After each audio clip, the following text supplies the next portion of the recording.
Hello, and welcome back to another episode of 8-Bit Monsters exposing D&D 5e monsters challenge ratings. Today I'm doing something a little different. As of the last few weeks, you've been watching just a static screen, but this time, after doing a few live streamings, I decided to actually start recording my desktop. So if you're listening to this as a podcast, you're going to miss out on a little bit of information, but I'm still going to describe everything as usual. People at my YouTube channel will be seeing a whole new experience here. So what are we looking at today? Well, today we're looking at the Hungry, and this was a requested monster, and it became the second most popular, or at least the second most highest viewed shorts on my channel. Getting really close to the Ice Giant Skeleton, the Hungry has come in at around 1,563 views, which is fantastic, whereas the Frost Giant has 2,206 views, which is pretty great. But anyways, going back to our monster, the Hungry, it's a CR 11 monster, which is worth 7,200 experience. Encounter building. Let's see how we would use this monster there. So if we go to Xanathar's Guide to Everything and look at the chart on page roughly 187, we're going to start by looking at the solo monster challenge rating. And I like to call this the epic encounter, where it's just one monster versus the entire party. So what we do is we look at this chart here and we spot the CR11. So we notice on our chart we have three areas that the CR11 shows up. First, we'll see it for a group of 6 players at 7th level. Next, we'll see it at 5 players at 8th level. Or if your party only has 4 players, they could potentially fight this Hungry at 9th level. We could extrapolate this a little further and indicate that, you know, if we had a party of 7, maybe we could fight it at 6th level. If we had a party of 8, maybe 5th level, and so on. Although, getting a party of 8 players together and keeping it focused is going to be a task on its own. Now, if we go the other way with it, and we say, alright, our party only has 3 players, then probably 10th level is where you'd want to fight this monster, the Hungry, on its own, as a solo epic encounter. Once you get to 2 and 1 players, the game kind of breaks down a little bit. You can play with just the DM and 1 to 2 players, but personally I prefer a group of 3 to 5, 6 pushing it at max. Next, I like to jump into the multiple monsters and how to use this monster against a party of players with other monsters with the Hungry as well. So for this instance, we're going to jump past the first chart on page 190. We're going to go all the way down to the third chart that shows us multiple monsters from 11th to 15th level, because that's where our CR rating of 11 shows up first. And with that, we could start at 11th level and putting 6 players to one of these Hungry. But if that's your entire party, that goes back to the epic encounters, and we really don't want to focus on that. So I usually like to skip down a few until we start seeing maybe 3 or 4 players against one of these monsters. But just for the sake of going over this chart, we could then do 5 players to 1 monster at 12th level, 4 players against one of these at 13th and 14th level. Then we could do 3 players against one of these Hungry at 15th level, as well as 16th level. And then we could put 2 players against 1 Hungry at 17th to 20th level. Now, once we hit these areas where we're having 2 players up against one of these Hungry, we can start bringing in a whole bunch of other monsters, and including some of the other Sorrow Swarm that are part of this whole classification of monster. And then after that, sometimes I would like to look at multiple monsters and seeing what that might look like, but because of its CR level and being an 11, there's really no way we can even go near having this as a swarm monster. Again, I've said in other episodes that it's possible to have swarm monsters if your players go over 20th level. So that would be considered like god tier levels of play from 21st to 30th level. But beyond that, we're not really going to see any kind of Hungry monsters or the Hungry swarming our players where it's, you know, 3 or 4 Hungry against 1 player. Unless that's intentional and that's what you're trying to do. Alright, now that we've taken a look at the monster and how to build encounters with it, let's take a look at the stat blocks and see what we're dealing with here. So first off, our monster has 17 AC, which is natural. And that's pretty excellent, so we're going to add that into my little tool here that's going to help us calculate the monster's final CR rating faster. On top of that, it's got an average of 225 hit points, which is really great for a monster to have, because the players will just tear through hit points pretty quick with all their multiple attacks. So we have a medium monster here, and it's going to have 30 D8 hit points base right off the bat. And then on top of that, we're going to add in the Constitution modifier of 17, which is going to give us +3 per each hit die. So that's where the extra 90 hit points comes from, because of the +3 times the 30 hit dice gives us the whole 90. So we're looking at 225 hit points, which is pretty excellent, and our Hungry can move at roughly 30 feet per turn. So our monster also has some stats, but we're not too worried about those. Those we'll deal with later on in the attacks and whatnot. If it had spells, we would also look at maybe the intelligence or wisdom, but since it doesn't, we don't need to worry about that. And we'll come down to the skills and traits section. So the first thing we have here is that we have damage resistance. And our monster has resistance to bludgeoning, piercing, and slashing while in dim light or darkness. So this is excellent because not only does the Hungry get these resistances against magical items and silver items, as long as it's in dim light or darkness, it's always going to be getting these resistances. So we're going to add that into my little tool here and see what we get. Well, the damage resistance is going to add 1.25 times the hit points. So when we see here up in the defenses, it's going to go from 225 to 281. That's a nice little bump in effective hit points, and something that's going to keep our Hungry alive a little longer. Next, we have senses, which we don't really care about, even tremor sense. Although my cousin, who plays rogues a lot and has some traumatic experiences or PTSD from 3.5, would say otherwise. We don't really need to worry about the senses. The languages, obviously we don't care. And the CR rating of 11 that's printed, I've already put into my tool here just to make sure that anything that's applying some changes would make the changes right off the bat. Now, it does have a trait called Life Hunger. And this trait reads, if a creature the Hungry can see regains hit points, the Hungry gains 2 benefits until the end of its next turn. It has advantage on attack rolls, and its bite deals an extra 22 necrotic damage on a hit. So we're not going to worry about that too much right now. But what we could do is, in my tool here, we could apply the extra 22 damage as an angelic weapon, since that's going to just add the extra 22 damage in. We don't have to worry about that. So let's add that in right now, and we'll see how that modifies the monster a little later on. We may need to take that out because this trait may be manipulated by the players if they realize this Hungry is becoming more vicious after a player is healed one way or the other. So we have an extra 22 points of DPR in our monster's chart here, which increases it right now from the 1, which is base, to 23. But this will go up or down depending on what happens with its multi-attacks and its actions. So luckily, moving on into its actions, the Hungry only has a multi-attack with 1 bite and 1 of its claws. We can figure out the multi-attack in a little bit here, but the bite itself is going to be a total of, without the Life Hunger ability, 8.5 piercing damage from an odd number of D8, plus an additional 13.5 necrotic damage from an odd number of damage dice here. So our bite is actually doing 22 points of damage and not 21, which comes from the average of 8 plus the 13. Because of those odd numbered dice, we have an extra half point of damage that we have to calculate in here, and our bite becomes a 22. And then lastly, the monster's claw attacks. So what are we seeing for our claw attacks here?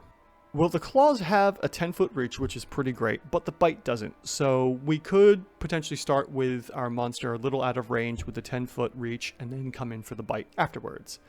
But our initial bite is going to hit for a total of average 18 points of damage. And then on top of that, if the target is medium or smaller, it is grappled and restrained on top of that until the grapple ends. While grappling a creature, the Hungry can't attack with its claws. But that doesn't stop the Hungry from letting go of the grappled creature and attacking it again to re-grapple it. So even though the wording is a little weird here on that, you could still keep hitting the same target with claws over and over again. So our monster's bite damage is doing 22 points. Our monster's claws is 18. So let's get an average rating of adding in the 2 together.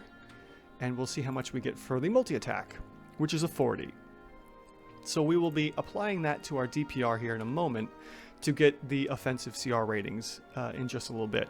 And thankfully also our monster has a +8 to hit. That's going to move some things around for our hungry monster here. Alright, so there's nothing else in the stat block that was given to us by Wizards in D&D. So what are we looking at for its defensive rating? Well, its base effective hit points is 281, which includes the damage resistance. So the effective hit points of 281 is actually at the minimum amount and is going to net us a DCR 15, which is expecting an AC of 18. Our Hungry has an AC of 17. So that's only -1 under the expected, which is resulting in a 0 shift of the DCR 15. So it's staying right where it's at. And if you're looking at this on YouTube and you're not seeing any deeper colors or shifts, that's because, like I said before, the DCR isn't moving from the 15 that we found. So now that we have that set up and we found our DCR 15, what are we looking at for our offensive numbers here? Well, at the moment, with the Life Hunger ability of adding in an extra 22 points of damage on a hit with its bite, we're seeing a total of 62 average DPR. And a total of 62 is actually on the high end for this range. This is going to give us an OCR of 9 for 62 points of damage per round. Now, an OCR of 9 is expecting attack bonus of 7 or a DC of 16. But thankfully, since our Hungry isn't using any kind of magic weapons or really worrying about anything that's doing damage for DCs, we're going to skip over the DC 16. Although is also expected for the grapple check. Also, I forgot one extra thing. For the DCR section, because the monster's claws can restrain and constrict, we're also going to include the grapple effects and giving it a +1 AC bonus. The effective AC is actually an 18, which is what was expected. And the DCR 15 still doesn't move. So going back to our OCR, we'll see that the 62 points of damage is looking for an attack bonus of 7. Our monster has an attack bonus of 8, so once again, this is only +1 over the expected, which is that 7, and this results in no shifting of the OCR 9. So our Hungry's effective challenge rating is a 9. And again, if you're watching this on YouTube, you're not going to see the darker color for the shift because there was no shift from the CR9. So now that we have our DCR 15 and our OCR of 9, let's just do the quick math and find the average CR rating. So the 15 plus the OCR 9 is going to result in a total of 24. When we average that out by 2, we're going to find that we have a challenge rating of 12. Our Hungry monster is a printed CR 11, and we found a 12. This is actually a slightly underrated monster. But that's probably because of the Life Hunger trait. So let's see what happens when we remove the Life Hunger trait and just use it without that. We'll probably still allow the advantage on the attack roll, but that extra 22 necrotic damage is pretty big and makes a huge shift in the OCR rating. So we're going to check this off here and see what we get now. When we remove the extra 22 damage, we're looking at damage per round of 40, which is roughly in the middle of where it's currently at now on the chart, and this is resulting in an OCR of 6 rather than what we had before, of the 9. So because of that, the new rating of OCR 6 is now looking for an attack bonus of 6, and because our monster has an attack bonus of 8, this is now +2 over the expected, resulting in a +1 shift of OCR 6 to OCR 7. And then when we 15 from the DCR rating to the 7 from the OCR rating, we're going to get a total of 22, and when we average that out by 2, we're going to get a CR 11, which is perfect. This is exactly what we wanted for our monster. So if you're looking for a way to fix the Hungry, basically you don't use the Life Hunger ability. I would say still use the advantage on attack rolls, but don't use the extra necrotic damage because that is huge.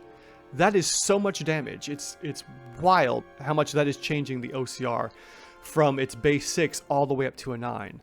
That extra 22 points of damage potentially per round is pretty nuts. Now, there are some other things we could suggest here.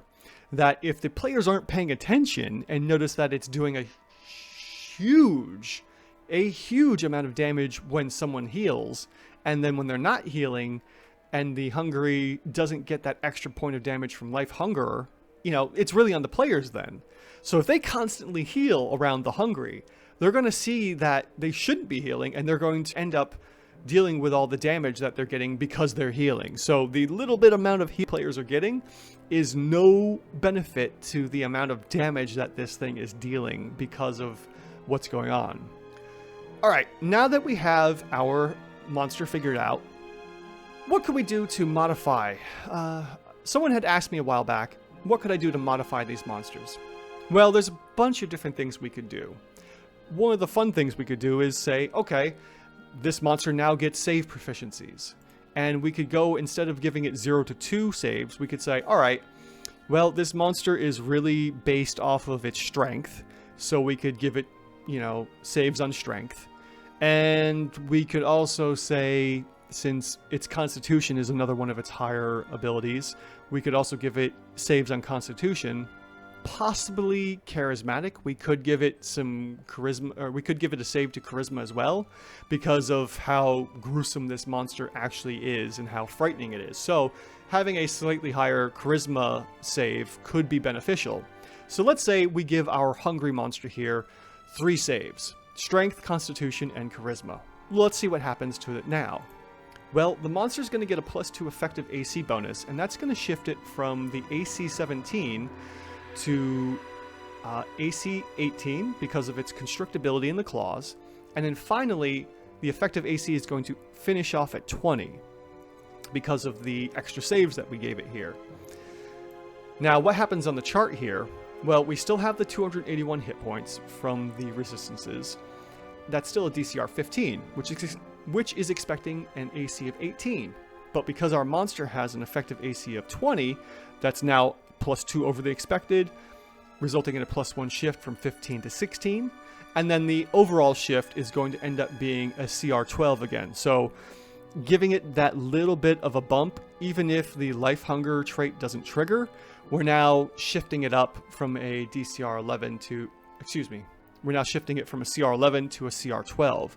So just about anything you add here, especially when it comes to attack bonuses or armor class, just about every +4 AC you give this monster is going to result in a CR +1. And the same goes for attack bonuses. So for every +4 attack bonus you give a monster, it's going to result in a CR +1. The same goes if you blend the OCR and the DCR. So let's say you give the monster +2 AC, and you also give it +2 attack bonus somehow. So let's say it's got Pack Tactics for whatever reason, which is a +1 attack bonus. And then on top of that, we can also give it... What's another one that does that?